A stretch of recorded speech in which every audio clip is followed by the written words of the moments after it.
In the last lecture, we learned what do we mean by front-end development and back-end development. Now in this lecture, let's try to understand what is the meaning of static and dynamic web application and how they are different. So let's start by understanding what is a static website. The static website is the simplest form of web application we can create without having any database or server logic running on the server. So we have learned that whenever we create a web application, there will always be a client and a server.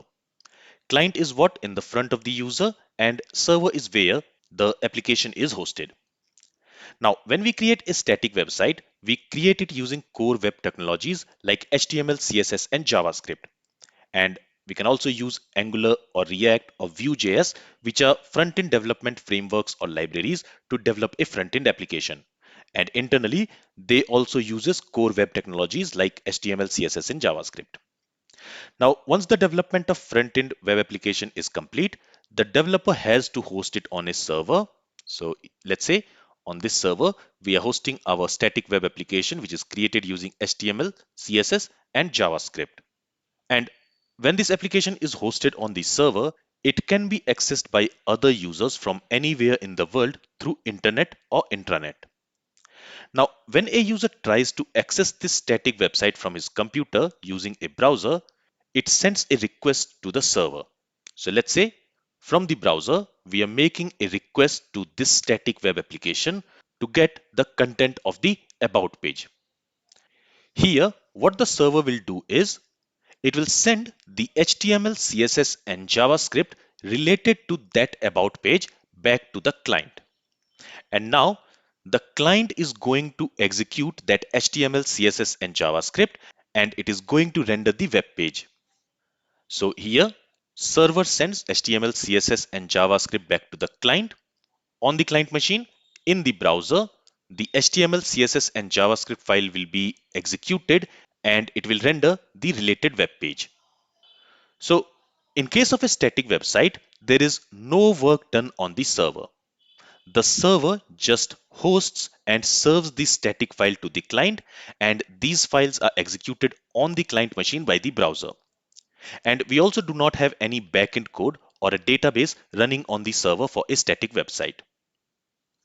Now, some of you might have this question in mind that when the static website contains JavaScript code, which can be used to add animation or form validation or to render pages dynamically, then why we call these web applications as static? Well, that dynamic which you mean there, it is different type of dynamic. You can say that those are dynamic effects which can be added on a static website using JavaScript. So it is in the context of front-end development. Showing animation or handling events on the web page, that is basically dynamic effects which we add using JavaScript.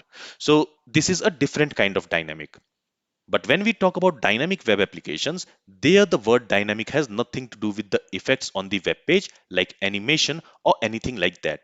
There, the dynamic means how the web page is generated on the server and how the data is saved and updated.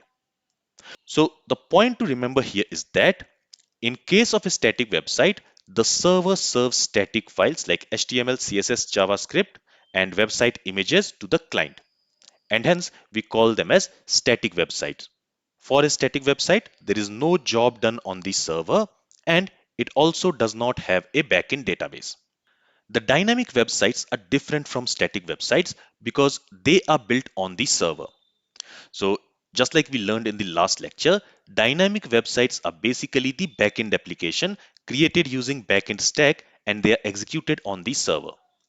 Every dynamic website will almost always have a database to which it is connected. So in case of a dynamic website, we have a backend application which is connected to a database.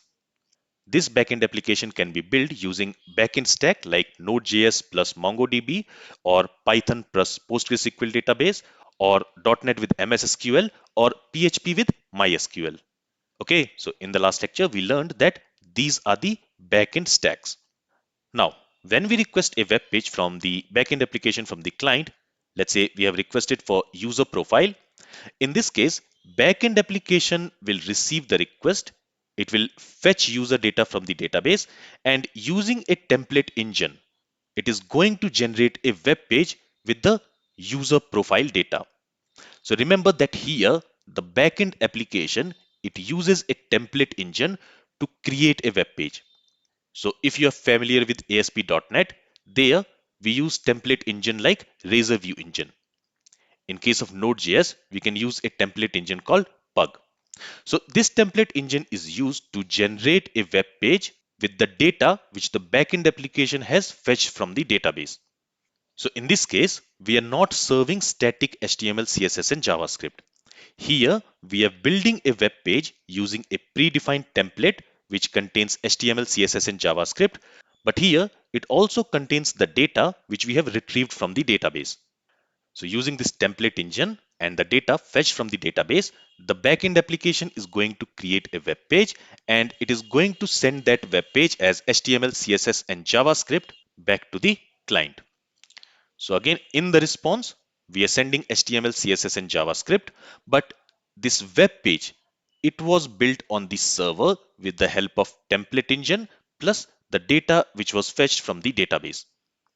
And again, this HTML, CSS and JavaScript, it will be executed on the browser and it is going to render the web page. So here you need to understand that even though the HTML, CSS and JavaScript file was executed on the browser, the content for the web page was generated on the server. And this content can change for the same requested page depending on different factors like who is requesting the page or when the page was requested, etc. For example, if I request for the profile page from the backend application, I will see the details related to my account. But if you request the same page, you will see the details of your account, like your username, your email, your gender, etc. So here, the content is dynamic and it is not static. And that's why these type of web applications are called as dynamic web application, because the content of the web page is built on the server based on the data coming from the database. And this content can change all the time based on different factors like who is requesting the page or based on the user's action on the web page. For example, if you log into Facebook, it will show you completely different posts in your feed than what it will show to me or to other users. And you will also see different posts tomorrow than what you see today, because tomorrow there will be new posts by other users. That means there will be new data saved in the database, and that new data, that new post made by your friends or family members will be rendered for you in your feed. And this is what dynamic website is all about. Dynamic website is about showing dynamic data to the user. So remember that in case of a dynamic website, the web page is built on the server and then it is sent back to the client. And the data which we are using in the web page, that is fetched from a database, and the web page is created dynamically using a template engine. And the content of the web page is dynamic and it can change all the time depending on different factors. Now, this whole process of generating and building the web page on the server is called as server-side rendering. And this type of web application is called as server-side rendered website. And the reason why we call it as server-side rendered web application is because the web page was created on the server with the data which was fetched from the database. Alright, so I hope now you have a basic understanding of what static and dynamic website is and how they are different. Now remember that dynamic websites are also called as web applications. So generally, when you hear the term web application, this simply means a dynamic website with functionalities like login, sign up, log out, getting user profile, role-based access, etc. Traditionally, static and dynamic websites were the only two type of website. But in recent years, because of how powerful the browsers have become on the client side, we see more and more websites that are basically built using web APIs. So the simple reason for that is, at the end of the day, dynamic websites send HTML, CSS and JavaScript to the client. And HTML, CSS and JavaScript can be understood and executed only by the browsers. But if you want to use it in a mobile app or a desktop app, mobile and desktop app do not understand HTML, CSS and JavaScript. And hence, these pages cannot be rendered in mobile apps or desktop apps. So from the server, in case of a dynamic web application, at the end of the day, we are sending HTML, CSS, and JavaScript, which browsers understand. But if we are creating a mobile app, let's say an iOS app or an Android app, or if we are creating a desktop application, they do not understand HTML. So it limits the number of clients that can use a dynamic server-side rendered web application. But when we develop a web API application, it sends JSON data to the client instead of sending HTML, CSS, and JavaScript. And all type of clients can work with JSON data. And hence, API powered web application can be used by multiple types of clients. It can be used by a mobile app, it can be used by a desktop app, and it can also be used by a browser. And this is the advantage we get when we develop an API powered web application. Now, we will talk about API powered web application in great detail in our next lecture. And there, we will also talk about the advantages we get with API powered web applications. This is all from this lecture. If you have any questions from this lecture, then feel free to ask it. Thank you for listening and have a great day.